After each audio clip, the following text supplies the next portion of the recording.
Hello students, welcome to initiation of physics. Imagine, invent, inspire. Let's start it. Hello everyone, hope so you are doing well. Thank you so much for your love and support. जो आपका प्यार मिल रहा है मेरे channel के लिए, जो आपका सपोर्ट मिल रहा है मेरे चैनल के लिए, उसके लिए बहुत बड़ा थैंक यू, दिल से थैंक यू बोल रहा हूँ मैं आप सभी को।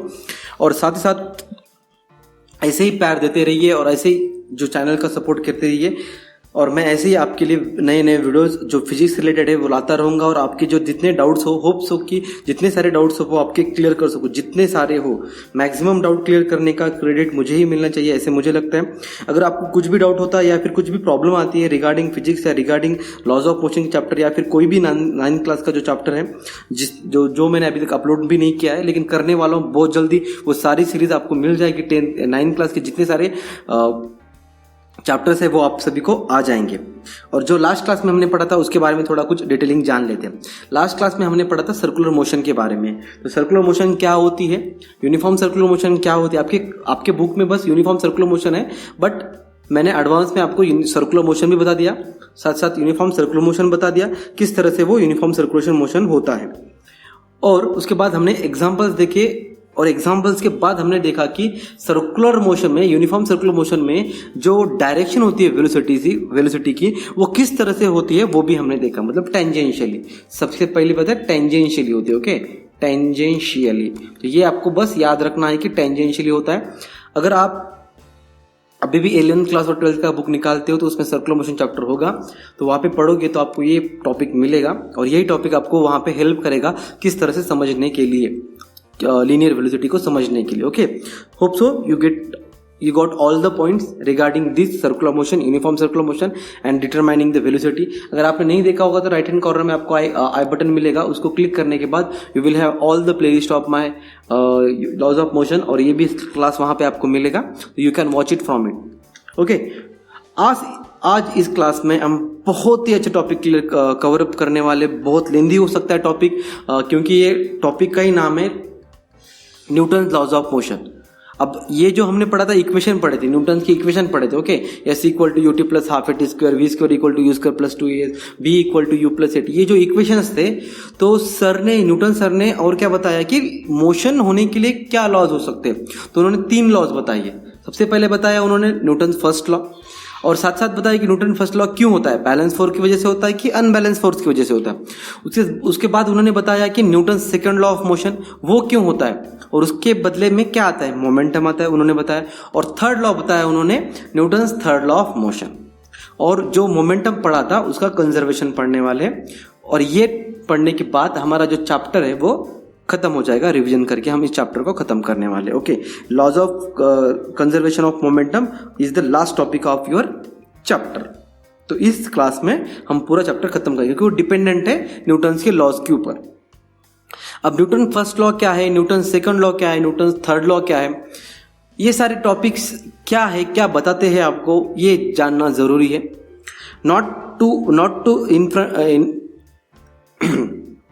आपको ये जानना बहुत ज़्यादा ज़रूरी है। Not because it will be ask in the examination, not because it is important for the examination, because अगर आप ये लॉज बहुत अच्छे से कर जाते हो तो आपका जो 11th का लॉज ऑफ मोशन चैप्टर है उसके बेसिक कंसेप्ट आपके क्लियर हो जाएंगे। आप जब तक फिजिक्स के साथ हो, है ना, फिजिक्स आपको दिख रहा हो यहाँ पे, जब तक आप फिजिक्स के साथ हो तब तक आपको ये मोशन जो है वो पीछा नहीं छोड़ेगा, और न्यूटन सर तो बिल्कुल नहीं छोड़ेंगे। तो दैट्स वाई ये जो टॉपिक है वो आपको बहुत अच्छे से थरोली करना है, और मैं कोशिश करूँगा कि आपके सारे डाउट्स है वो सारे डाउट्स आपके क्लियर हो जाए विद इन दिस क्लास, और कुछ नहीं। ओके, तो सबसे पहले कुछ एग्जांपल्स है आपके बुक में, मैं बुक से ही पढ़ा रहा हूँ आपको, आपके बुक में ही है इतना सारा, मैं कुछ एक्स्ट्रा नॉलेज नहीं बता रहा हूँ आपको। आपके बुक में जितने सारे क्वेश्चंस है, आपके बुक में जितने सारे टॉपिक्स है, आपके बुक में जितने सारे जो कंसेप्ट दिए गए वही कंसेप्ट को मैं इलैबोरेट करके बता रहा हूँ। मैं कहीं और एडवांस लेवल का नहीं बता रहा हूँ मैं आपको। ओके, और ये एडवांस लेवल जाने का तरीका है, जब आप आगे आगे बढ़ोगे तो आप एडवांस लेवल खुद में खुद लगा लोगे, आपको ट्यूटर की जरूरत नहीं होगी। हाँ, कुछ पॉइंट्स के लिए हो सकती है ट्यूटर की जरूरत, लेकिन आप आपके खुद के बेसिक कंसेप्ट बहुत अच्छे से क्लियर कर पाओगे। तो सबसे पहले मूव करते हैं, what is laws of motion. Okay, Newton के लॉज ऑफ मोशन देने की जरूरत क्यों है।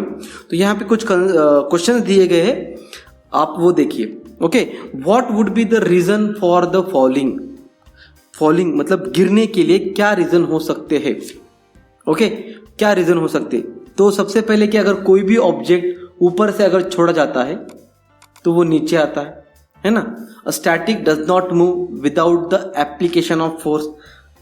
अब फॉलिंग मतलब ऊपर से गिरना ही हो सकता है, राइट। या फिर अगर हम देखते हैं कि अगर एक पत्थर ले, मतलब पत्थर स्टोन को, उसको ऐसे ही रखे तो वो क्या मूव कर पाएगा? एक जगह से दूसरी जगह मूव कर पाएगा? Definitely not. या फिर अगर हम फुटबॉल लें, फुटबॉल को जब तक आप किक नहीं मारोगे, क्या फुटबॉल मूव कर पाएगा? नहीं। चलो आप ये बुक लीजिए, साइंस का बुक लेना है आपको, जो आपको बहुत पसंद नहीं आता है, साइंस हार्ड जाता है, तो साइंस को बुक को मारना है आपको किक, तो क्या जब तक आप बुक को मारोगे नहीं तब तक वो बुक हिल पाएगा क्या? नहीं। तो आपको एप्लीकेशन ऑफ फोर्स देना जरूरी है, कोई भी ऑब्जेक्ट को एप्लीकेशन ऑफ फोर्स देना जरूरी है, क्योंकि जब तक आप किसी बॉडी पे फोर्स नहीं लगाओगे, किसी बॉडी पे भी आप फोर्स नहीं लगाओगे, तब तक वो मूव नहीं कर पाएगा। मतलब क्या है उसका? वो रेस्ट पे ही रहेगा। क्या रहेगा? वो रेस्ट पे ही रहेगा। इन दिस सेंस, अगर आप घर पे गए, बैग, जो आपका बैग, स्कूल बैग है, उसको निकाला और फेंक दिया, कल तक आपने उस बैग को देखा भी नहीं कि क्या बैग में है क्या नहीं है, देखा भी नहीं, तो क्या वो अपनी खुद की पोजीशन चेंज करने वाला है क्या? बिल्कुल नहीं करेगा, बिकॉज इट इज स्टेशनरी। वो खुद में एक स्टेशनरी है, वो खुद की पोजीशन नहीं चेंज कर सकता क्योंकि उसके ऊपर फोर्स नहीं लग रहा है। मतलब वो बॉडी खुद में रेस्ट में है, उसकी जो इनिशियल वेलोसिटी है वो इनिशियल वेलोसिटी 0 है। वो इनिशियल वेलोसिटी क्या है? हमारे पास 0 है। वो खुद नहीं चेंज कर पाता, because we are not applying a force on it. जब तक आप फोर्स अप्लाई नहीं करोगे तब तक वो खुद की पोजीशन या फिर जो उसका स्टेट है वो चेंज नहीं कर पाएगा। ये क्वेश्चन का आंसर मिल गया होगा आपको। ओके, सेकंड क्वेश्चन क्या है हमारे पास? The force which is sufficient to lift a book from a table not sufficient to lift the table. एक छोटा बच्चा है, उसको अगर 8 क्लास का बच्चा है, ओके 8 क्लास का बच्चा है, उसने बुक को उठाने की कोशिश की तो it can easily be, okay, वो इजिली उस बुक को उठा सकता है, कोई प्रॉब्लम नहीं होगी। लेकिन उसी को अगर टेबल उठाने के लिए बोले तो वो टेबल नहीं उठा पाएगा, बिकॉज द वेट जो लग रहा है बुक का वो कम है, लेकिन जो टेबल का वेट लग रहा है वो ज्यादा है ना, ज्यादा है। तो ज्यादा रहने की वजह से उसको जो फोर्स लगेगा वो भी ज्यादा लगेगा। मतलब फर्स्ट टॉपिक में हमने पढ़ा कि रेस्ट अगर रहता है तो वह रेस्ट में ही रहेगा, मोशन में नहीं जाएगा। ओके, यहां पे क्या पढ़ रहे? अगर कोई भी ऑब्जेक्ट को उठाना चाहिए तो हमें फोर्स लगाना चाहिए। क्या लगाना चाहिए? हमें फोर्स लगाना चाहिए। और फोर्स लगाने के बाद भी कितना फोर्स लगाना चाहिए वो डिपेंड करता है कि वो ऑब्जेक्ट कैसा है। ओके, चलो एग्जांपल लेते हैं। एक स्मॉल स्टोन लिया आपने, बुक का जान दो, स्मॉल स्टोन लिया तो वो आप उठा सकते हो बहुत इजीली। लेकिन वही अगर आपने बिग स्टोन लिया तो क्या आप उठा पाओगे उसे? Definitely not. आपको एफर्ट ज्यादा लगेंगे, है ना। तो आप क्या कर सकते हैं? आप क्या कर सकते हैं कि जो बड़े बड़े मास है उसे उठा नहीं पाओगे, तो उसे उठाने के लिए फोर्स क्या लग रहा है? हमें ज्यादा लग रहा है। फोर्स क्या लग रहा है? हमें ज्यादा लग रहा है। फॉर एग्जाम्पल यहां पे भी देख सकते हैं कि अगर आप एप्पल उठाना चाहते हो इस टेबल से, यू कैन इजीली, है ना, एप्पल को इजीली उठा पाओगे। लेकिन वही अगर आप टेबल को उठाना चाहते हो तो वो टेबल को आप उठा नहीं पाओगे, क्योंकि टेबल का जो वेट आ रहा है वो ज्यादा लग रहा है, उसको ज्यादा फोर्स लग रहा है। हमें उठाने के लिए ज्यादा फोर्स लगेगा, 2 आदमी की जरूरत पड़ेगी आप, या फिर 2 बच्चे की जरूरत पड़ेगी उसे उठाने के लिए। सेम इन द केस, अगर आप बैग में ज्यादा बुक्स भर लेते हो तो आपको उठाने में ज्यादा डिफिकल्टी हो जाती है। वही आप अगर 2-3 बुक उसमें डालते हो तो you can easily pick, okay, उसके लिफ्ट कर सकते हो। थर्ड क्वेश्चन जो हमारे पास है, fruits on the tree fall when it branches are shaken. देखिए वो क्या होते हैं, जब भी हवा आती है तो उसके जो फ्रूट्स है या फिर जो लीव्स है वो नीचे गिरते हैं। ओके, अगर जब तक आप हिलाओगे नहीं उस पेड़ को तब तक क्या वो नीचे गिरेंगे? Definitely not. खुद से तो नहीं गिरने वाले। हाँ, खुद से गिर सकते हैं, जब वो लीफ है वो पूरी तरह से पक जाएगा तब वो नीचे गिरेगा, because it is made of waste से बना रहता है, इसलिए वो नीचे गिरता है। लेकिन अगर आप शेक करते हो या फिर कोई तूफान आता है, ओके, तब तूफान आता है तो क्या पूरा पेड़ के जो पत्ते रहते हैं वो नीचे गिरते हैं, because we are shaking it. मतलब यही कि हम यहाँ पे फोर्स लगा रहे हैं, नथिंग बट क्या लगा रहे, इनडायरेक्टली फोर्स लगा रहे। सेम इन द केस अगर आप मैंगो खाना चाहते हो, ओके, अभी नहीं, लेकिन अभी जो सीजन था वो खत्म हो चुका है मैंगो का। अगर आप मैंगो खाना चाहते हो तो मैंगो पे आप पत्थर से मारोगे, ओके, पत्थर से मारोगे तो मैंगो नीचे गिरेगा, तभी ना फोर्स लगाओगे। तो फोर्स लगाने के बाद ही, मतलब हमने जितने सारे एग्जांपल दे रहे हैं उसमें फोर्स इंपॉर्टेंट है, ओके। फोर्थ एग्जांपल हमारे पास है, an electric fan keeps on rotating for some time even after it switched off, okay. खुद वो स्विच ऑफ होने के बाद भी वो रोटेट करता है। फैन हमारा टेबल फैन हो या फिर ऊपर वाला फैन हो, वो कुछ भी थोड़ी देर के बाद वो क्या करता है, रोटेट करता है। लेकिन क्यों रोटेट करता है? उसका इनर्शिया रहता है। खुद का क्या रहता है? वो खुद के मास की वजह से रोटेट करता है। फॉर एग्जाम्पल अगर आप लेना चाहते हो, आप रनिंग करते हुए आए, ओके, एग्जाम्पल मैं बता रहा हूं, आप रनिंग करते हुए आए, दौड़ते हुए आए और सडनली आप स्टॉप कर सकते हो क्या? नहीं, आपको धीरे धीरे आपकी जो रनिंग की स्पीड है वो कम करनी होगी। Then and then only you can stop yourself.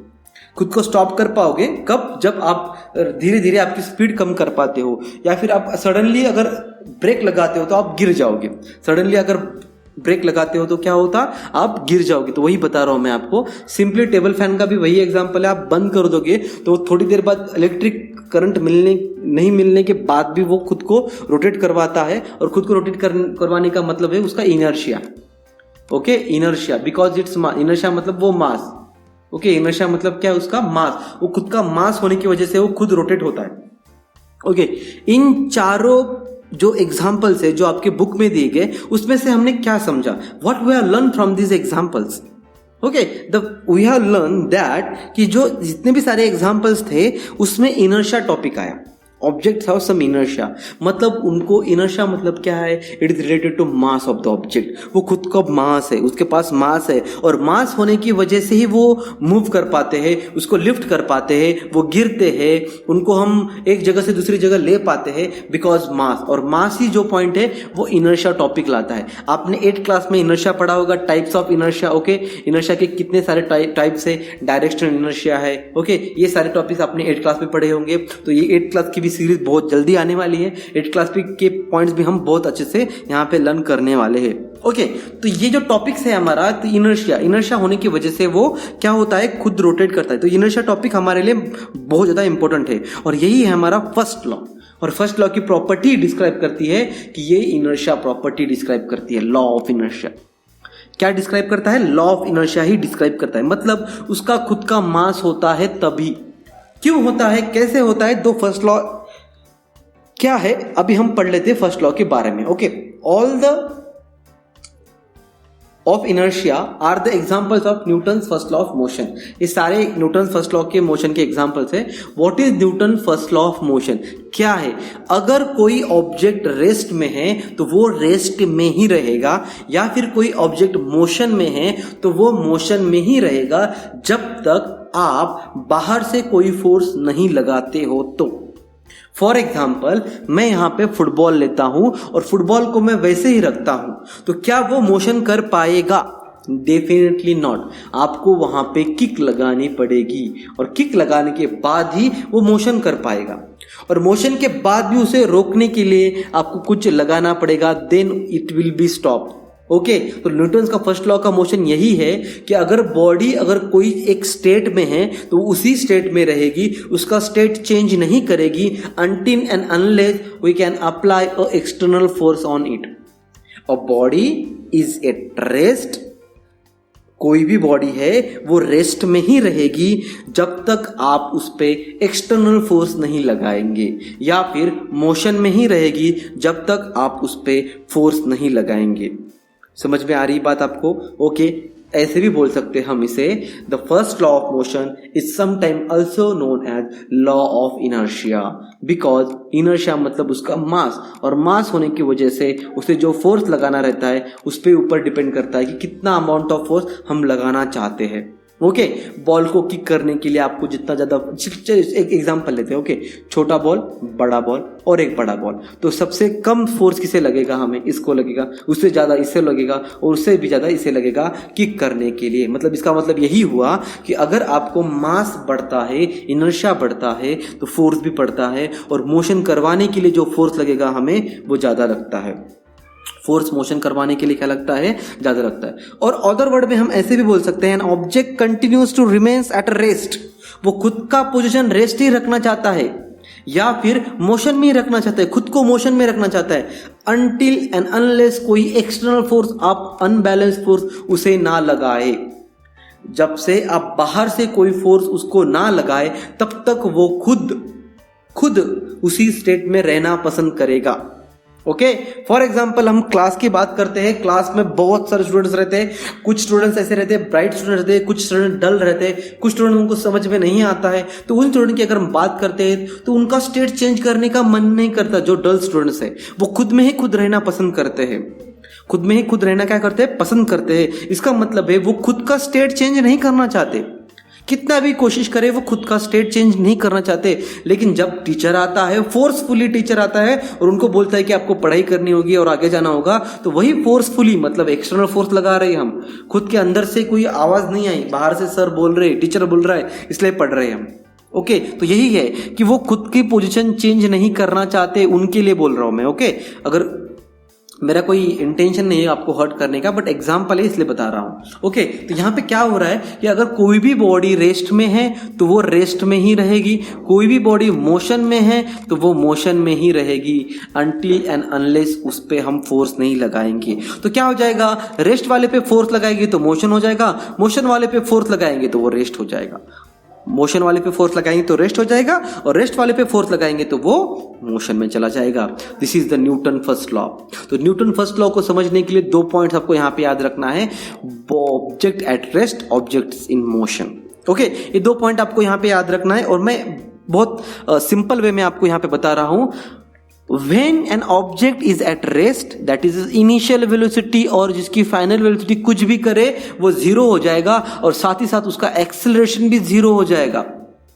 उसे ना एक्सेलरेशन है ना वेलोसिटी है। इसका मतलब ये कि फुटबॉल जो है वो रेस्ट पे है, आपकी जो बैग है वो भी रेस्ट पे है। आप जब तक सुबह तक उसको हाथ नहीं लगाएंगे तब तक उसको no velocity, no acceleration, no nothing.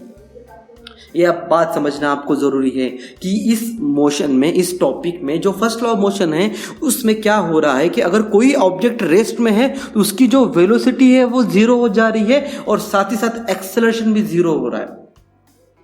लेकिन अगर कोई ऑब्जेक्ट मोशन में आता है तो उसकी वेलोसिटी 0 नहीं है, उसकी वेलोसिटी 0 नहीं है, but acceleration can be 0 because it's uniform motion, और यूनिफॉर्म मोशन में वेलोसिटी कांस्टेंट रहती है, और चेंज इन वेलोसिटी का जो एक्सेलरेशन है वो 0 हो जाएगा। That's why acceleration can be 0, velocity is not equal to 0, लेकिन एक्सेलरेशन उसका 0 हो सकता है। ये 2 पॉइंट आप लिख लीजिएगा, इसको याद करने की जरूरत है, इसको पढ़ लेना है आपको बार बार रिपीटेडली, क्योंकि रेस्ट और मोशन 2 ही point regarding first law of motion, rest और motion regarding first law of motion. Rest में है तो रेस्ट में रहना चाहिए, मोशन में है तो मोशन में रहना चाहिए, अनटिल एंड अनलेस आप एक्सटर्नल फोर्स पे लगाते हो तब तक। इसका मतलब ये हुआ कि अ body is in state of rest और यूनिफॉर्म मोशन जब तक आप फोर्स नहीं लगाओगे। तो डेफिनेशन याद हो गई होगी आपको कि फर्स्ट लॉ ऑफ मोशन क्या बोलता है, कोई भी बॉडी, कोई भी ऑब्जेक्ट खुद को रेस्ट में रखना चाहता है, खुद को मोशन में रखना चाहता है। इसलिए तो फैन जब बंद करते हो आप, फिर भी वो मोशन करना चाहता है, क्योंकि उसकी मोशन रोटेटेड मोशन थी, वो खुद को मोशन दे रहा था, फिर बंद करने के बाद भी वो खुद मोशन परफॉर्म कर रहा है, बंद करने के बाद भी वो खुद मोशन परफॉर्म कर रहा है। इसका मतलब यही है कि वो खुद की मोशन चेंज नहीं करना चाहता, लेकिन हमने फोर्स लगाया, उसको बंद कर दिया, तो वो धीरे धीरे करते हुए उसकी जो स्पीड है वो कम होती जाती है और बाद में वो रेस्ट को आ जाता है। उसके बाद जो हम यहाँ पे पढ़ने वाले हैं, एक चेयर का एग्जाम्पल, ओके। उसके बाद हमारे पास है कि एक कार का एग्जाम्पल, और एक है कि मास को हम, बहुत ज्यादा मास है, ओके, वो मोशन का एग्जांपल है। मतलब चेयर जो है वो रेस्ट पे ही रहेगी जब तक आप उसको उठा के कहीं और ना ले जाए, जब तक आप उसको उठा के कहीं और ना ले जाए वो खुद की मोशन चेंज नहीं करेगी। आपके घर में अगर चेयर कहाँ पे रखी है तो सालों साल वहीं पे रखने दो, उसको फोर्स नहीं लगाना है, आपको हाथ नहीं लगा रहा है, तो वो वहीं पे रहेगी। उस पे मकड़ी जाली आ जाए लेकिन वो उसकी खुद की पोजीशन नहीं चेंज करेगी, क्योंकि उसकी जो स्टेट है, उसका जो स्टेट है वो स्टेट है रेस्ट का। अब कार को चलाना नहीं है, आपको वैसे ही रखना है, तो वो कार वैसे ही रेस्ट पे रहेगी, वो खुद की जो मोशन है खुद नहीं कर सकती जब तक आप एक्सटर्नल फोर्स इंजन ऑन करके चलाओगे नहीं। ये बॉडी मास है जिसको फोर्स लगा रहे हैं आप, तो बॉडी मोशन में ही रहना चाहती है, वो खुद की मोशन चेंज नहीं करना चाहती। पहले रेस्ट में थी तो रेस्ट में चाहती है, लेकिन आप जब फोर्स लगाओगे तो वो मोशन में आ जाएगी। ये कुछ एग्जांपल्स है जो आपको समझना है। ओके, सो सबसे पहला यहाँ पे बैलेंस फोर्स जो आप यहाँ पे देख रहे हो। ओके, तो यहाँ पे देखिए बैलेंस फोर्स कैसे लग रहा है। तो यहाँ पे देखिए रेस्ट में रहने की वजह से जो उसका वेट लग रहा था वो नीचे लग रहा है, नॉर्मल फोर्स जो लग रहा है वो ऊपर लग रहा है, वो दोनों को बैलेंस कर रहे हैं। लेकिन यहाँ पे भी क्या हो रहा है, गाड़ी जो यहाँ पे व्हीकल है, जो 4 व्हीलर है, यहाँ पे वो उसका जो फोर्स है वो बैलेंस लग रहा है, लेकिन यहाँ पे अनबैलेंस है। यहाँ पे हम फोर्स लगा रहे हैं तब ये मोशन में आ रही है, मतलब इसका जो फोर्स खुद का लगाना था फोर्स, उससे ज्यादा हम फोर्स लगा रहे हैं, तो ये अनबैलेंस फोर्स हो गया।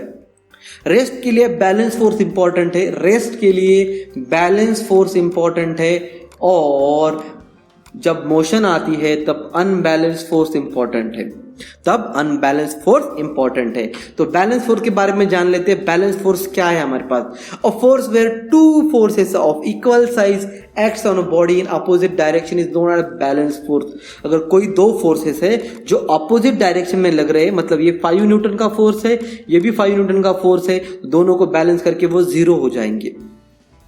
ओके, तो इसे बोलते हैं हम बैलेंस फोर्स। इसे क्या बोलते हैं हम? Balance force. In the balance force the body continues to be the its in position. उसकी खुद की पोजीशन में रहना पसंद करेगी, मतलब वो रेस्ट में है तो रेस्ट में ही रहेगी, और मोशन में है तो वो मोशन में ही रहना पसंद करेगी। मे बी कंटिन्यूसली मूविंग और सेम स्पीड, और इन the direction it may not be still in the position. मतलब रेस्ट में चाहिए तो वो रेस्ट में रह सकती है, या फिर मोशन में रहना चाहे तो वो मोशन में रह सकती है। फॉर एग्जांपल देखिए यहाँ पे क्या हो रहा है, बैलेंस फोर्स के लिए हम डायरेक्शन इधर लगा रहे हैं, फोर्स भी इधर लगा रहे हैं, और सेम फोर्स हमने यहाँ पे अगर लगा दिया अपोजिट डायरेक्शन में, अपोजिट डायरेक्शन में उतना ही फोर्स हमने अगर लगा दिया यहाँ पे अपोजिट डायरेक्शन में, और उतना ही मैग्नीट्यूड का अगर फोर्स लगा लिया, तो वो दोनों को कैंसिल कर देंगे और 0 हो जाएंगे। ओके, तो आपने अगर रामायण देखा होगा, मैं वहां पे एक एग्जांपल बता रहा हूं। अगर राम ने इधर से अगर एक छोड़ा है, बाण छोड़ा है, उधर से रावण ने एक छोड़ा है, दोनों को कैंसिल कर दिया, मतलब दोनों का फोर्स इक्वल था, इसलिए उन्होंने दोनों को बैलेंस कर दिया। ओके, या फिर रस्सी खींच रहे दोनों, ओके रस्सी खींच रहे, इधर से एक मैन खींच रहा है, उधर से एक मैन खींच रहा है, दोनों ने सेम फोर्स लगाया 10 न्यूटन और 10 न्यूटन, तो दोनों जीतेगी नहीं, same amount of force are applying, that's why it is balanced force. तो इसके कुछ एग्जांपल्स आपको देखना चाहते हो तो देख सकते हैं। Suppose you are pushing a wall as and I expected the wall does not move और नाइदर डू यू। खुद आप भी मूव नहीं हो पाओगे, मतलब इसका मतलब ये कि वॉल उतना ही अमाउंट ऑफ प्रेशर आप मतलब फोर्स एक्सर्ट कर रही है जितना आप उस पे कर रहे हैं। तो एक एग्जांपल हो चुका है आपका। ओके, सेम एग्जांपल कि जैसे वॉल पे आप जितना फोर्स लगा रहे हैं उतना ही वॉल आप पे फोर्स लगा रही है, no change in force.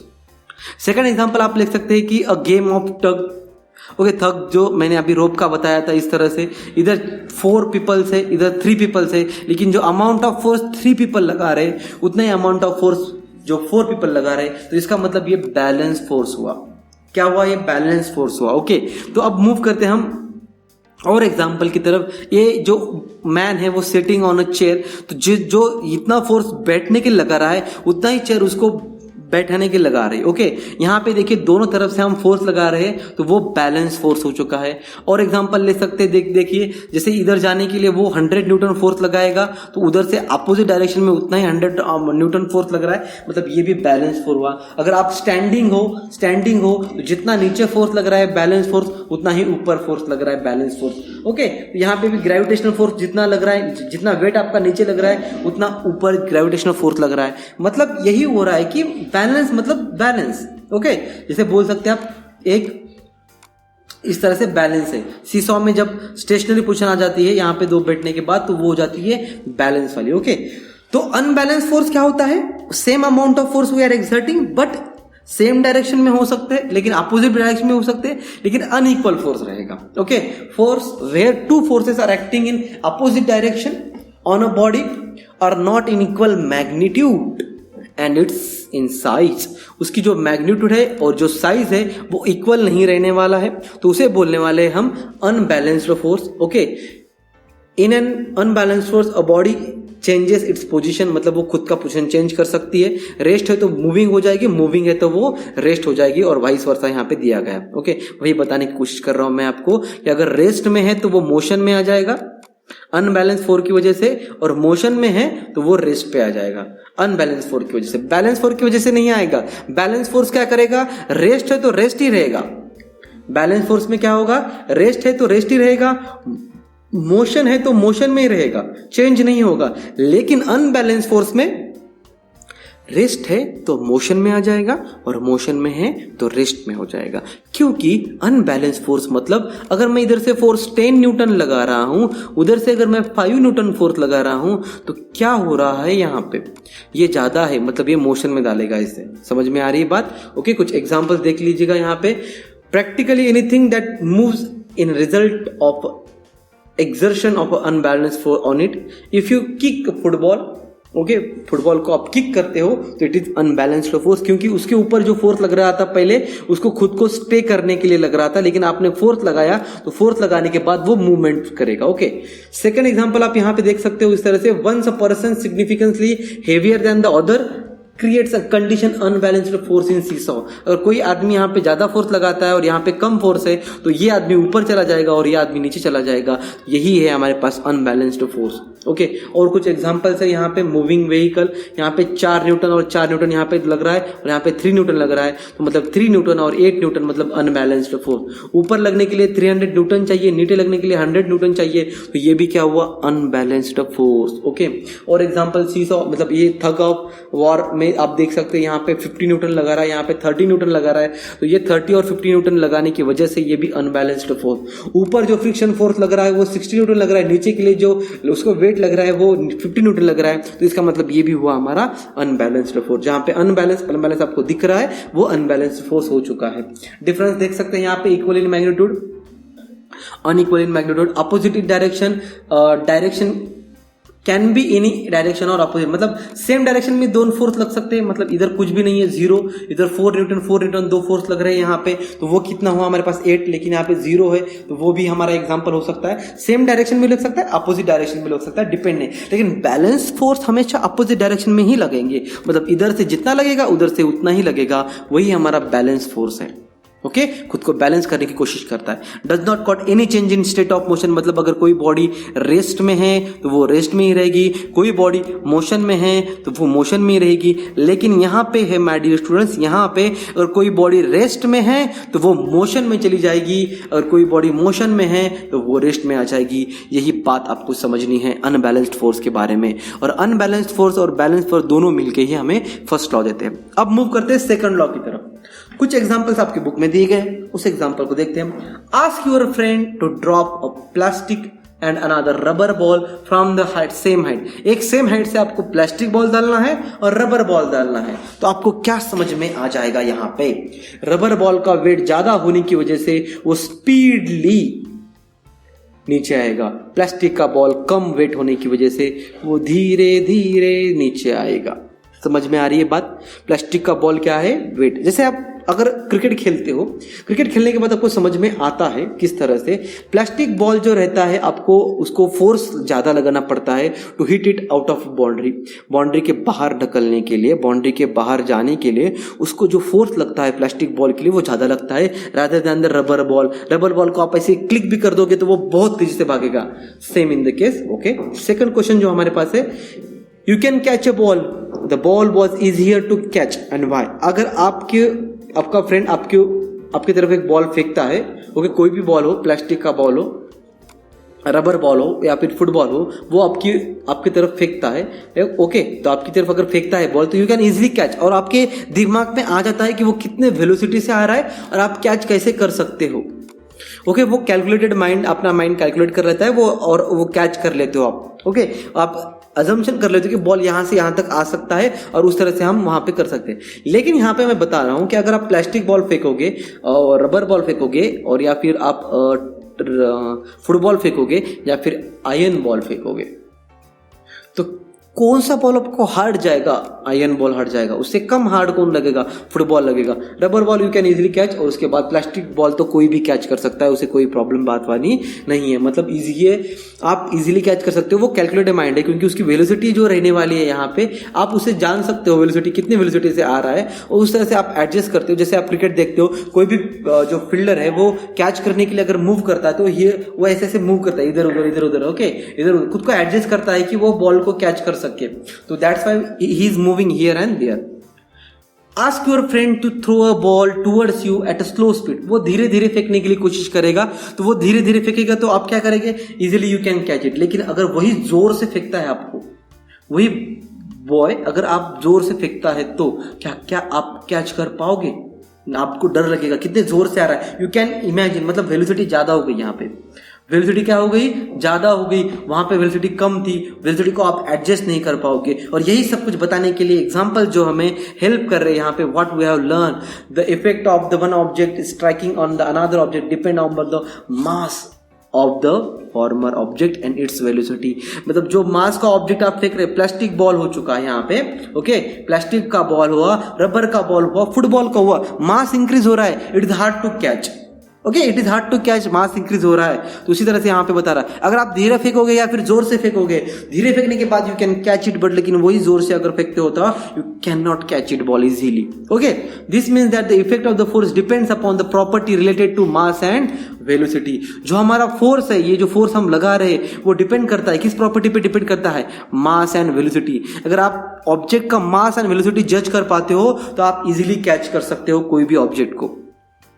The property that term is momentum by Newton, इस प्रॉपर्टी को क्या बोलने वाले हैं, मास और वेलोसिटी को बोलने वाले हम मोमेंटम। और मोमेंटम इज नथिंग बट, क्या है हमारे पास momentum has magnitude as well as direction, और momentum it is direction, it is always that, जो डायरेक्शन रहता है वो वेलोसिटी की डायरेक्शन में रहता है, same as that of velocity की डायरेक्शन, मोमेंटम का direction, because momentum is nothing but the mass और वेलोसिटी, इन दोनों के ऊपर डिपेंड करता है। मास की डायरेक्शन नहीं रहती है, वो डायमेंशन लेस क्वांटिटी है, डायमेंशन लेस मतलब उसको डायरेक्शन नहीं है, सॉरी, डायरेक्शन नहीं है, उसे डायरेक्शन नहीं रहने की वजह से उसे डायरेक्शन, वेलोसिटी की डायरेक्शन के ऊपर डिपेंड करती है।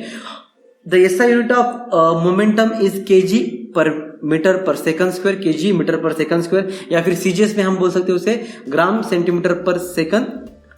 If unbalanced force is applied on object causes the change in the velocity of the object, और उसी वजह से मोमेंटम आता है, अनबैलेंस्ड फोर्स की वजह से ही मोमेंटम आता है, ये आपको यहाँ पे याद रखना है, ओके। उसका जो फार्मूला है मोमेंटम का, वो आप यहाँ पे याद रख सकते हो। मोमेंटम को हम राइट करते हैं P, okay, it is rotated by P and its formula is m into v, okay, momentum is written as P and it is formula is m into v, the product of mass into velocity, the product of क्या, mass into velocity, इसे हम ये भी बोल सकते हैं product of mass into velocity, okay। Momentum का जो फार्मूला है यहाँ पे मास इंटू वेलोसिटी रहता है, तो मास को हम केजी में लेते हैं और वेलोसिटी को मीटर पर सेकंड में लेते हैं, that's why its unit is metre per second, KG metre per second. और सीजीएस अगर हम बात करें तो सीजीएस का क्या हो जाता है यहाँ पे, ग्राम सेंटीमीटर पर सेकंड, ओके। तो यही न्यूटन्स का जो सेकंड लॉ है वही है कि जो फोर्स लगा रहे हैं वो डायरेक्टली प्रोपोर्शनल रहता है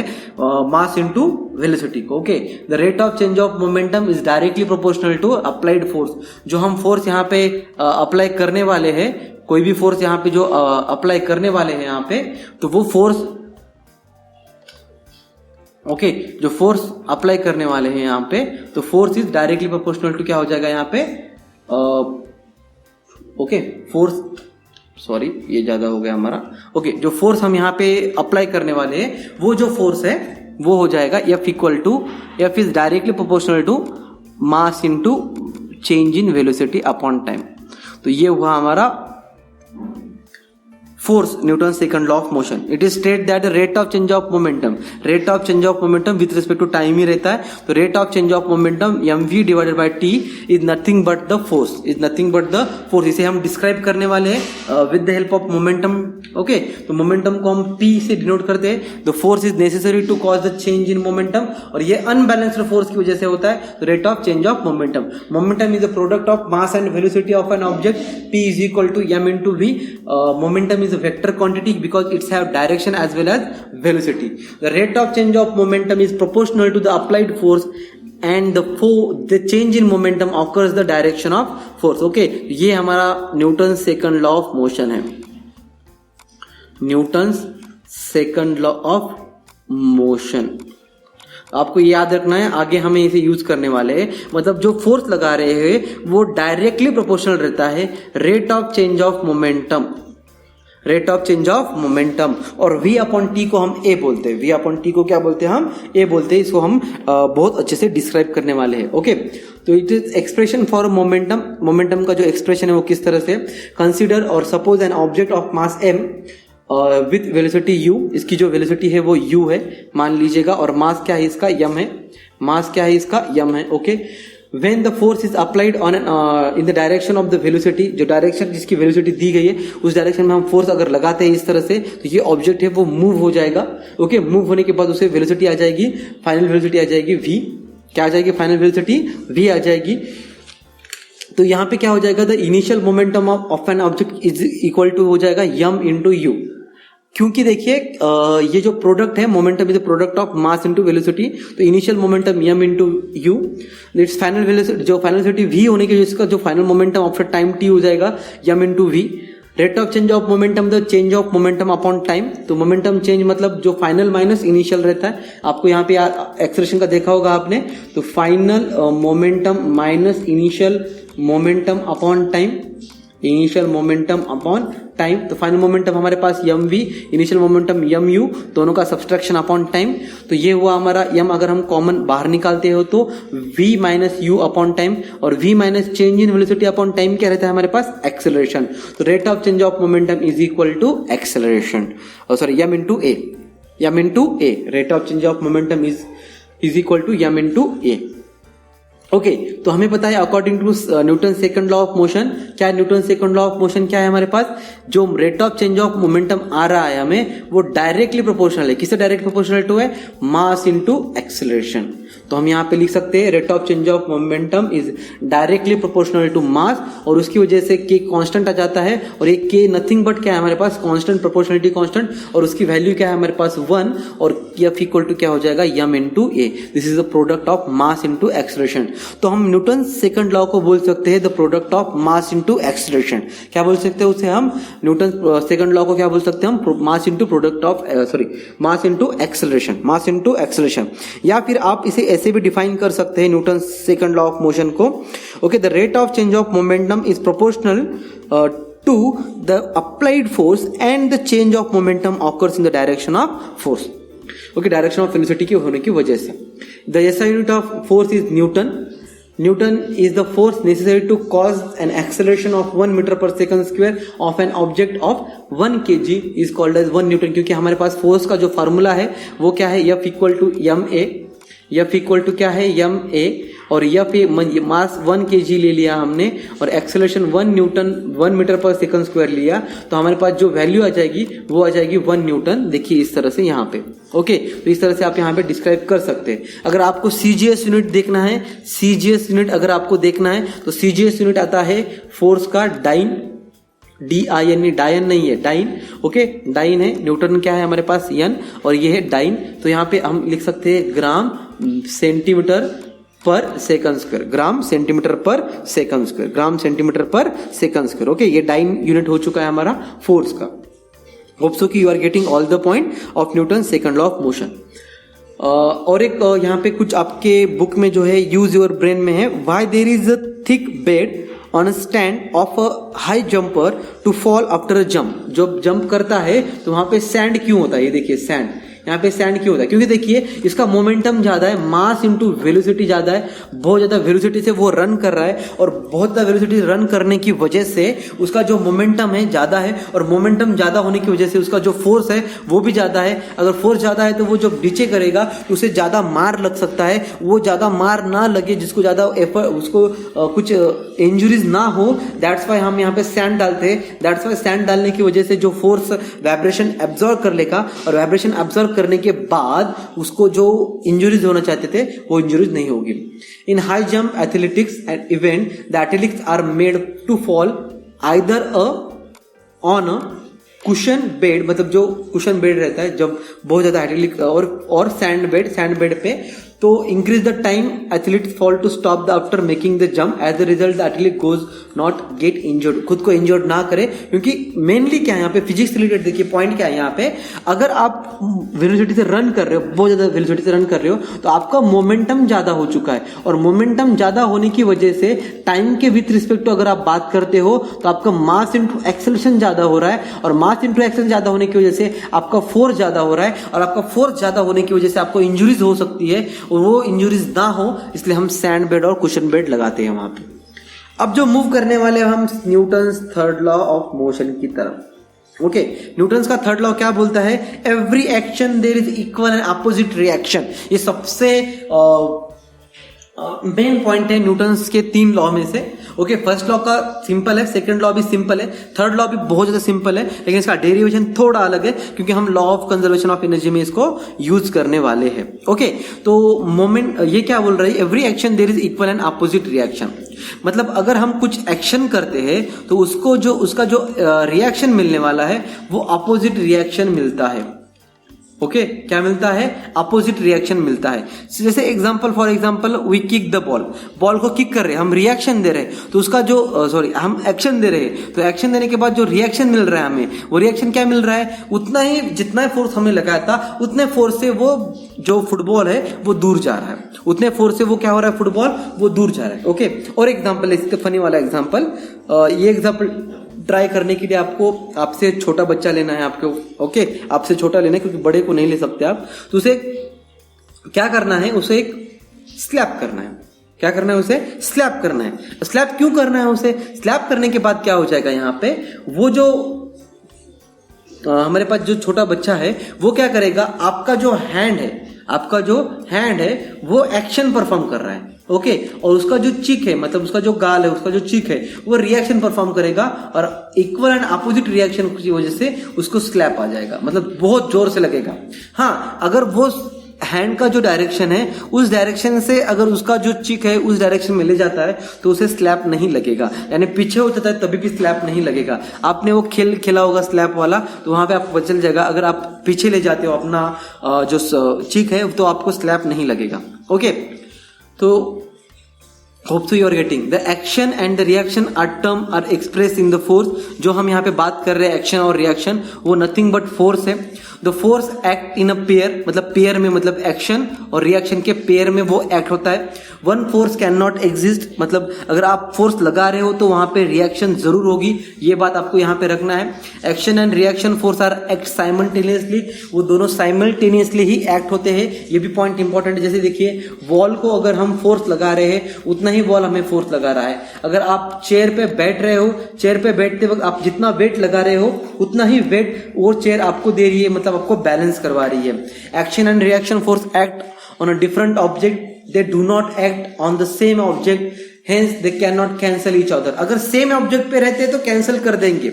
ओके, जैसे बैलेंस फोर्स सेम ऑब्जेक्ट पे लग रहा था, सेम ऑब्जेक्ट के लगने की वजह से वो एक दूसरे को कैंसिल कर रहे, लेकिन ये जो एक्शन एंड रिएक्शन अलग अलग। जैसे देखिए, हम वॉल को फोर्स लगा रहे, मतलब वॉल को फोर्स लगाना एक्शन हुआ, रिएक्शन हमें वॉल दे रहा है। बॉल को हम किक कर रहे हैं, बॉल को किक कर रहे हैं मतलब एक्शन कर रहे हो, रिएक्शन हमें बॉल दे रहा है। तो ये दोनों अलग अलग बॉडीज पे लग रहा है, और दोनों पे अलग अलग बॉडीज पे लगने की वजह से, दोनों अलग अलग बॉडी के लगने की वजह से ये हम दोनों कैंसिल नहीं कर पाते। ओके, तो सबसे इंपॉर्टेंट पॉइंट है Newton's third laws of motion का, laws of conservation of momentum. क्या है हमारे पास? Laws of conservation of momentum. What is law of conservation of momentum? तो इसे डिस्क्राइब करने के लिए थोड़ा एक्सप्रेशन हम डेरिवेशन लेते हैं। Suppose an object A has mass m1 and its velocity is u1। Initially इसकी जो वेलोसिटी है वो u1 है। एक ऑब्जेक्ट ले लिया हमने यहाँ पे, ओके, यही ऑब्जेक्ट ले लिया हमने, ऑब्जेक्ट ए है, इसका मास m1 है और वेलोसिटी u1 है। ओके, मास क्या है? m1 है और वेलोसिटी u1 है। उसके बाद अनदर ऑब्जेक्ट लिया हमने b, उसका जो मास है वो m2 है और वेलोसिटी जो है वो u2 है। हमने एक अदर ऑब्जेक्ट लिया, ये ऑब्जेक्ट b, इसका जो मास है वो क्या है? m2 है और वेलोसिटी क्या है? u2, मतलब इनिशियली। Okay, initially. अब क्या किया हमने?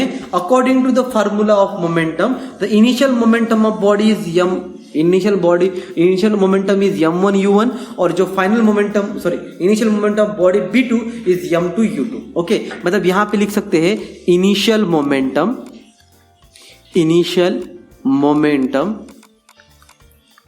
Of body A is equal to क्या लिख सकते हैं हम m1 u1 and initial momentum of body B, initial momentum of body B is equal to क्या हो जाएगा m2 u2। ओके, अब क्या करना है, हम इन दोनों को कोलाइड करना है। सपोज दिस ऑब्जेक्ट्स कोलाइड करने के लिए एक दूसरे की तरफ आना जरूरी है, मतलब इस तरह से और इस तरह से। अब इन दोनों को हमने कोलाइड कर लिया, बूम। अब कोलाइड करने के बाद क्या हो जाएगा यहाँ पे माय डियर स्टूडेंट, कोलाइड करने के बाद दोनों तरफ से फोर्स लग रहा है, मतलब ये जो A वाला ऑब्जेक्ट है और ये जो B वाला ऑब्जेक्ट है, A वाला ऑब्जेक्ट फोर्स लगा रहा है B पे, तू जा भाई यहां से, और B वाला लगा रहा है A पे, तू भी जा भाई यहां से। दोनों एक दूसरे के ऊपर फोर्स लगा रहे, मतलब ये एक्शन है और ये रिएक्शन है, या फिर ये एक्शन है और ये रिएक्शन है, आप बोल सकते हो, आपकी मर्जी। ओके, एक एक्शन परफॉर्म कर रहा है और एक क्या कर रहा है, रिएक्शन परफॉर्म कर रहा है। तो यही हमारा इंटेंशन है दो ऑब्जेक्ट को यहां पे लगाने के लिए। मतलब अगर यहां पे ये फोर्स F लगा रहा है तो ये भी फोर्स लगाएगा, लेकिन अपोजिट डायरेक्शन में लगाएगा। क्या लगाएगा, अपोजिट डायरेक्शन में। So let the force on A is F1 to B की वजह से A पे जो फोर्स लग रहा है वो मिल रहा है F1। ओके, और उसके बाद कोलाइड के बाद उसकी वेलोसिटी चेंज हो जाएगी, क्योंकि वो फोर्स लगा रहा है। फोर्स लगाने के बाद हमने बोला था अनबैलेंस फोर्स जब भी लगता है तब वेलोसिटी क्या होती है, चेंज होती है, मतलब उसकी वेलोसिटी चेंज हो जाएगी और उसकी वेलोसिटी क्या हो जाएगी, v1। सेम उसी तरह से ऑब्जेक्ट B का भी क्या हो जाएगा, v2 हो जाएगा। ओके, तो यहां पे बोल सकते हैं तो momentum after collision of A क्या हो जाएगा, m1 v1। क्या हो जाएगा यहाँ पे m1 v1, क्योंकि यहाँ पे जो वेलोसिटी जो मिल रही है हमें, यहाँ पे वेलोसिटी क्या मिल रही है, v1 मिल रही है आफ्टर कोलिजन। तो आफ्टर कोलिजन वेलोसिटी v1 मिलने की वजह से हम इसे बोल सकते हैं, क्या बोल सकते हैं इसे हम, कि जो मोमेंटम मिल रहा है वो मिल रहा है हमें m1 v1। क्या मिल रहा है हमें, मोमेंटम क्या मिल रहा है हमें, m1 v1। उसी तरह से बॉडी ऑब्जेक्ट जो फोर्स लगा रहा है B, okay, according to Newton's third law of motion. यहाँ पे Newton's third law of motion लगाने के बाद क्या हो जाएगा, यहाँ पे न्यूटन्स का third law of motion, every action there is equal and opposite reaction. Okay, तो इससे पहले आपको यहाँ पे लिखना है momentum of B after collision. क्या हो जाएगा यहाँ पे, m2 v2। ओके, जब हम लगाएंगे यहाँ पे न्यूटन्स का third law, every action there is equal and opposite reaction, मतलब जो ऑब्जेक्ट है हमारे पास दो, ये प्लास्टिक बॉल और जो रबर बॉल, जो दोनों फोर्स लगा रहे हैं, मतलब एक का एक्शन है और दूसरे का रिएक्शन है। अभी तो बताया था, मतलब जो फोर्स पहले ने लगाया था F1 is equal to F2 is equal to क्या हो जाएगा, F2। लेकिन अपोजिट डायरेक्शन होने की वजह से यहां पे आ जाएगा माइनस साइन। क्या आ जाएगा, माइनस साइन। तो हमें पता है F1 is nothing but, force is nothing but mass into acceleration. Force is nothing but क्या है हमारे पास, मास इनटू एक्सेलरेशन। अभी तो सेकंड जो डेरिवेशन था हमने उसे डिस्क्राइब किया है। तो यहां पे क्या हो जाएगा, m1a1 is equal to minus m2a2। But acceleration भी क्या है हमारे पास, change in velocity upon time. Change in velocity upon time, time अगर कांस्टेंट ले लेते हैं हम यहाँ पे तो m1, ओके, टाइम अगर कांस्टेंट ले लेते हैं यहाँ पे तो v1 minus u1 upon time t is equal to minus m2, गलती की गुंजाइश नहीं है, m2 v2 minus u2। Okay, got it. चलो, divided by time, time constant है तो इसकी वजह से कैंसिल हो गया। यहाँ पे बचेगा क्या, m1 v1 माइनस u1 और minus m2 into v2 minus u2। अब क्या करना है आपको, मल्टीप्लाई करना है। किससे मल्टीप्लाई करना है, m1 से। इधर m1 से मल्टीप्लाई कर दिया तो m1 v1 minus m1 u1 is equal to minus ये जो m2 है हमारे पास, सॉरी, m2 v2 माइनस और माइनस क्या हो जाएगा, प्लस m2 u2। अब जो माइनस है इधर ले जाएंगे और ये वाला माइनस इधर लाएंगे, तो ये क्या हो जाएगा, ये वाला माइनस इधर, ये वाला माइनस इधर, तो क्या हो जाएगा हमारे पास, देखिए अभी। Okay, so what is the change now, तो ये हो जाएगा m1 v1 ओके, तो ये माइनस है तो इधर आ जाएगा, तो ये क्या हो जाएगा, प्लस हो जाएगा m2 v2 is equal to, ये क्या हो जाएगा, यहाँ पे प्लस है पहले से m2 v2 m2 u2 और ये प्लस हो जाएगा m1 u1। रीअरेंज करूंगा मैं टर्म को थोड़ा, m1 u1 plus m2 v2 is equal to m1 u1 plus m2 u2।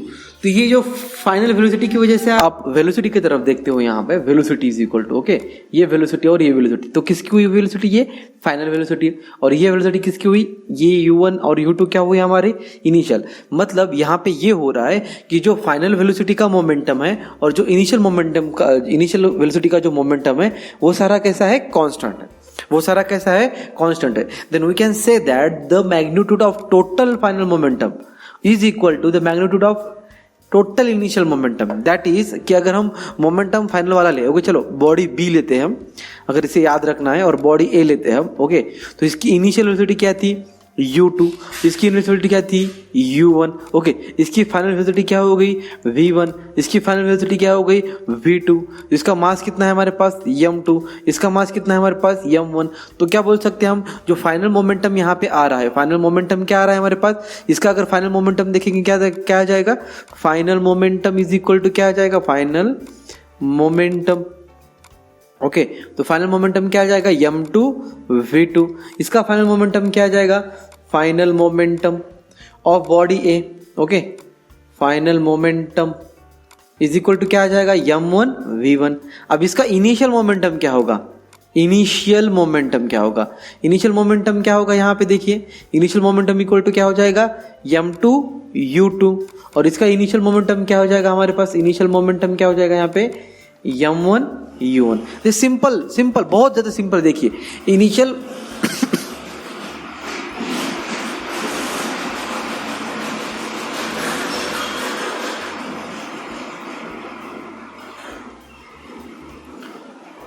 आपको क्या करना है, फाइनल मोमेंटम जो आने वाला है यहाँ पे और जो इनिशियल मोमेंटम आने वाला है उन दोनों की समेशन करनी, मतलब इनिशियल मोमेंटम क्या क्या हमारे पास, ये और ये, इन दोनों की summation, okay, m1 u1 plus m2 u2। Then और क्या है हमारे पास, फाइनल मोमेंटम क्या आएगा यहाँ पे, m1 v1 plus m2 v2। This is the law of conservation of momentum. Hope so you got it, the law of conservation of momentum, the detailing and everything we have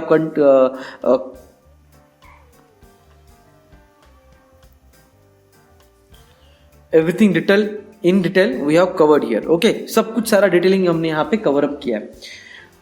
When no external force act on a two interacting object, their total momentum remains constant, है कि नहीं, एक कोई external force नहीं लग रहा है, उन दोनों की वेलोसिटी की वजह से दोनों को टक्कर हो रही है और बिकॉज ऑफ दैट जो मोमेंटम रहेगा वो क्या रह जाएगा, constant. This is a corollary, मतलब क्या है कि एक बैकवे पाथ है ना, किसके, जैसे आप मैथ में थ्योरम पढ़ते हो तो उसके कुछ कोरोलरी पढ़ते हो, तो सेम उसी तरह से एक कोरोलरी है Newton's third law of motion का। नो एक्सटर्नल फोर्स, अगर कोई एक्सटर्नल फोर्स नहीं लगाते हैं तो टोटल मोमेंटम क्या हो जाता है, कंजर्व हो जाता है। क्योंकि देखिए जनरली क्या होता है कि जो हमारा जो Newton's third law of motion क्या है, every action there is equal and opposite reaction, okay, every action there is equal and opposite reaction, but यहाँ पे क्या हो रहा है कि इक्वल एंड अपोजिट रिएक्शन होने की वजह से जो टोटल मोमेंटम है वो रिमेन्स कांस्टेंट, वो चेंज नहीं हो रहा है, ओके। तो this is corollary of Newton's third law of motion.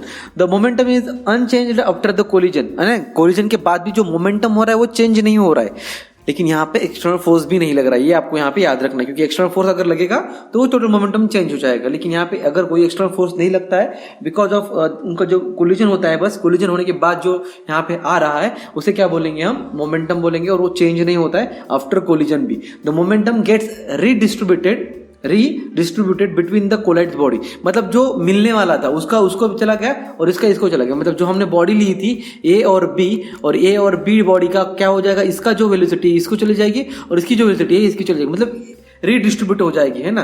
तो देखिए जैसे फॉर एग्जाम्पल क्या हो जाएगा, एक एग्जाम्पल के लिए लेते हैं हम यहाँ पे, ये एक बॉल है, ओके, एक बॉल है ए और एक बॉल बी हमारे पास बी है।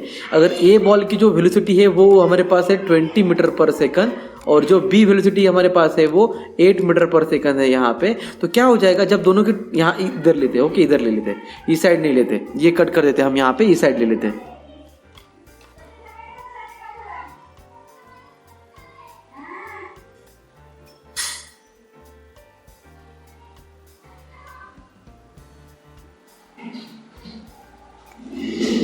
तो दोनों कोलर करते हैं तो इसकी स्पीड क्या हो जाएगी, कम हो जाएगी, और इसकी स्पीड क्या हो जाएगी, ज्यादा हो जाएगी। ये आप एक्सपीरियंस कर सकते हैं इन द टर्म्स, घर पे भी कर सकते हैं, क्योंकि प्रॉब्लम की बात नहीं है।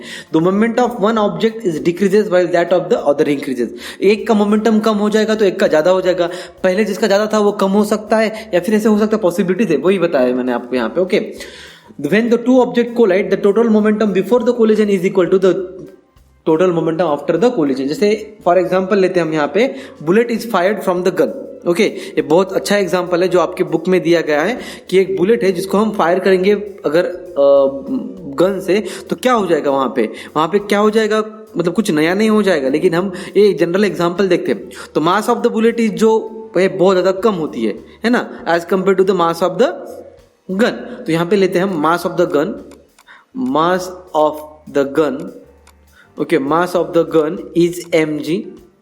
Okay, mass of the bullet is, mass of the bullet is कितना हो जाएगा यहाँ पे, mv। ओके, तो आपकी जो मर्जी आप ले सकते हैं, यहाँ पे कोई प्रॉब्लम की बात नहीं है। मैं यहाँ पे कंसिडर कर रहा हूं इसलिए इसको ऐसे ले रहा हूं कि मास ऑफ द गन इज क्या लिया हमने यहाँ पे, mg लिया, और मास ऑफ द बुलेट क्या लिया हमने यहाँ पे, mb लिया। अब देखिए यहाँ पे क्या होता है, after collision, okay, after collision, या फिर कोलिजन के बाद बोल सकते हैं, या फिर बिफोर कोलिजन, दोनों की वेलोसिटीज क्या होने वाली है, आफ्टर कोलिजन दोनों की वेलोसिटीज क्या होने वाली है वो देखते हैं। चलो, अगर क्या होता है, जब तक आप गन स्टार्ट फायर नहीं करोगे तब तक क्या हो जाएगा, जो दोनों की वेलोसिटी है वो क्या होगी, initial velocity of the gun. Okay, initial velocity of the gun, initial velocity of gun is equal to क्या होगी, फायर करने से पहले अगर उसके हम गन की जो इनिशियल वेलोसिटी है उसे u मान लेते हैं, ओके, u मान लेते हैं, ओके, उसे, तो u क्या हो जाएगा हमारे पास यहाँ पे, u क्या हो जाएगा, u गन का है इसलिए ug। अब इनिशियल वेलोसिटी हो जाएगी हमारी जो बुलेट है उसकी, वो हो जाएगी ub। ओके, अब जो गन की कुछ वेलोसिटी है उसको फायर करने से पहले हम गन को उठाते हैं, मतलब गन की वेलोसिटी है, लेकिन बुलेट की वेलोसिटी क्या है हमारे पास, 0 मीटर पर सेकंड। क्या है हमारे पास, बुलेट की वेलोसिटी 0 मीटर पर सेकंड, क्योंकि उसकी वेलोसिटी नहीं है, उसकी वेलोसिटी नहीं है। गन की वेलोसिटी है क्या कुछ, ओके, तो गन की भी वेलोसिटी क्या हो जाएगी, 0 मीटर पर सेकंड। फायर करने से पहले कुछ भी वेलोसिटी दोनों को नहीं है, मतलब इनिशियल वेलोसिटी दोनों की क्या हो गई, 0 हो चुकी है हमारे पास। अब देखते हैं फाइनल वेलोसिटी की तरफ। Final velocity of gun after firing, after fire जो हो जाएगी हमारे पास क्या हो जाएगी, vg, और जो फाइनल वेलोसिटी ऑफ बुलेट क्या हो जाएगी हमारे पास आफ्टर फायर क्या हो जाएगी हमारे पास, vb। तो laws of conservation of momentum, जो इनिशियल मोमेंटम जो हो जाएगा बॉडी का, total initial momentum is equal to total final momentum.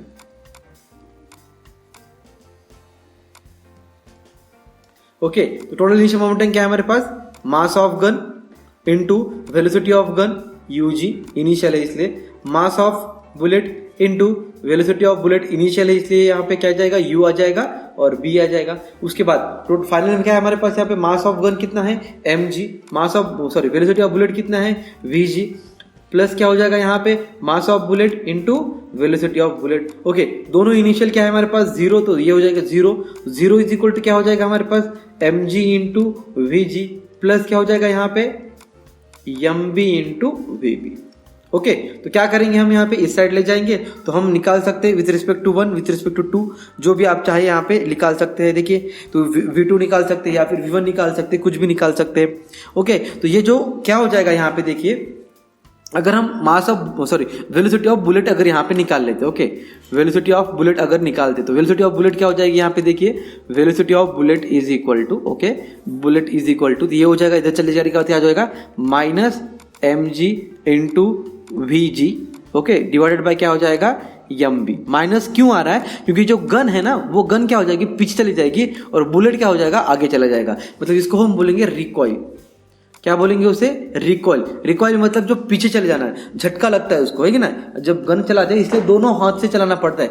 जो हमारे पास मूवी में दिखाते हैं हीरोज ऐसे उड़ उड़ के गन चला रहे, वो that was the not way to fire a gun. Okay, gun जब फायर करते हो तो पीछे भी बहुत जोर से झटका लगता है। अगर आप एनसीसी में हो, ओके, तो आपको फायरिंग वाला सेशन रहता है आपको, तब आप you can experience the when we fire the gun we have the backward force. जब भी बड़ी राइफल लेते हैं तो हम जो है ना हमारे बड़ी राइफल को भी झटका लगता है पीछे। ओके, या फिर आपने बहुत सारे मूवीज देखे होंगे, वाइब्रेशन आती है उनको, वाइब्रेशन ऐसे वाइब्रेशन आती है। That's nothing but the hour जो पीछे रिकॉइल वाली वेलोसिटी है उसकी वजह से, क्योंकि बुलेट आगे जा रही है तो पीछे एक्शन क्या है हमारे पास, बुलेट का एक्शन है हमारे पास। बुलेट आगे जानी चाहिए, ये हमारा एक्शन है। तो रिएक्शन क्या हो जाएगा, जो गन है वो क्या चली जाएगी, पीछे चली जाएगी। गन क्या है, वो पीछे चली जाएगी। This is the law of conservation of momentum. Okay, तो in this way we have learn all this topics in the one class. बहुत बड़ा हो चुका है session, I know, but this is important to mug up all those things, remember all those things. इसलिए थोड़ा revision कर लेते हैं। हमने क्या क्या पढ़ा? हमने सबसे पहले पढ़ा था न्यूटन्स लॉज ऑफ मोशन क्यों बनाए, क्योंकि मोशन जब भी परफॉर्म होता है तो उसके लिए कुछ लॉज है। मतलब रेस्ट में होने के लिए क्या लॉज है, मोशन में रहने के लिए क्या लॉज है, क्यों ऐसा होता है, बहुत सारे में। उसमें सबसे पहले हमने पढ़ा था Newton first law of motion. क्या होती है, कोई भी ऑब्जेक्ट अगर रेस्ट में है तो रेस्ट में ही रहेगी, मोशन में है तो मोशन में रहेगी, unless and until external force उस पर एक्ट नहीं होता है तब तक। हमने उसके बाद पढ़ा था बैलेंस फोर्स और unbalance force. What is balance force? अगर दोनों की डायरेक्शन सेम है और ऑपोजिट डायरेक्शन में लग रहे हैं उसे बैलेंस फोर्स बोलेंगे। अनबैलेंस फोर्स, दोनों की जो अनइक्वल फोर्सेस अगर सेम या फिर अपोजिट डायरेक्शन में लगते हैं उसे बोलेंगे अनबैलेंस्ड फोर्स। ओके, उसके बाद हमने लर्न किया था Newton second law of motion. तो rate of change of momentum is directly proportional to the applied force. जो फोर्स हम अप्लाई करने वाले हैं उसे क्या बोलते हैं, रेट ऑफ चेंज ऑफ। तो इसे याद रखने के लिए सिंपल ट्रिक है मेरे पास, देखिए, F equal to M A. Okay, F equal to क्या है हमारे पास, एम ए। फोर्स को हम मराठी में बल बोलते हैं। ओके, बल। ओके, ये हुआ माँ, तो बल माँ, आप तो को याद आया होगा, बल माँ। फोर्स यानी क्या, बल माँ। फोर्स यानी क्या हो गया हमारे पास, बल माँ। ओके, उसके बाद हमने मोमेंटम लर्न किया था। Momentum is nothing but the क्या, the product of mass and the velocity, P is equal to m into v. उसके बाद हमने Newton's third law of motion learn किया था, every action there is equal and opposite reaction. उसके बाद laws of conservation of momentum, when no external force act on a body to interact in body, there momentum remains constant unchanged, it does not change, इसे बोल सकते हैं। Okay, hope so कि you have all the doubts are gets completed in this class। पूरे आपके सारे doubts possibility हो सकता है कि आपके सारे डाउट्स यहाँ पे कंप्लीट हो चुके हैं। और होप सो कि अगर कुछ भी आपको यहाँ पे थोड़ा हो जाता है इसकी वजह से, तो प्लीज़ कमेंट बॉक्स आपके लिए पूरा खाली है, आप वहाँ पे कमेंट कर सकते हैं। और साथ साथ वहाँ पे कुछ सजेशन देना चाहते हो तो मुझे, मेरे लिए, चैनल के लिए आप सजेशन दे सकते हो, आपकी मर्जी। अगर आप मुझे हेल्प करोगे तो definitely I will help you. That is the relation. जब आप sharing is the way of caring बोल सकते हो उसे, ठीक है ना। Sharing is the way of caring. आप शेयर कीजिए आपका नॉलेज, मैं मेरा नॉलेज शेयर करूंगा और हम दोनों केयरिंग करने लगेंगे। Thank you so much for watching this video. Stay tuned to Nation of Physics for more videos. That's mean you have to subscribe और click the bell icon as soon as possible. When I upload the video you will get the notification of it. Okay, जो pandemic effect है corona का वो अभी तक खत्म नहीं हुआ है। कोरोना इज वेरी डेंजरस, इसको ऐसे इजीली मत लीजिएगा। अगर आप कहीं पे जाते हो तो जरूरी काम हो तभी बाहर निकलना है, बहुत ज़्यादा इंपॉर्टेंट काम हो, अदरवाइज निकलने की ज़रूरत नहीं है। अगर आपको बाहर जाना ही है तो मास्क पहन के बाहर जाइए, सैनिटाइजर का यूज़ कीजिए। ओके, और क्योंकि ये आपको ही हेल्प करेगा और साथ ही साथ जो आपके साथ रहने वाले उनको भी हेल्प करेगा। एक बार हो गया तो वो सारे फैमिलीज को हो सकता है। अपने नागपुर की न्यूज़ देखी होगी, बहुत सारी न्यूज़ देखी होंगे, एक जन को हो जाता है तो पूरे फैमिली को हो जाता है ना। उसी जैसे स्टे होम, जो प्रिकॉशंस लेना है आपको, और प्रिकॉशन लीजिएगा और घर पे रहिएगा। Stay home, stay safe, stay hygiene. Thank you so much.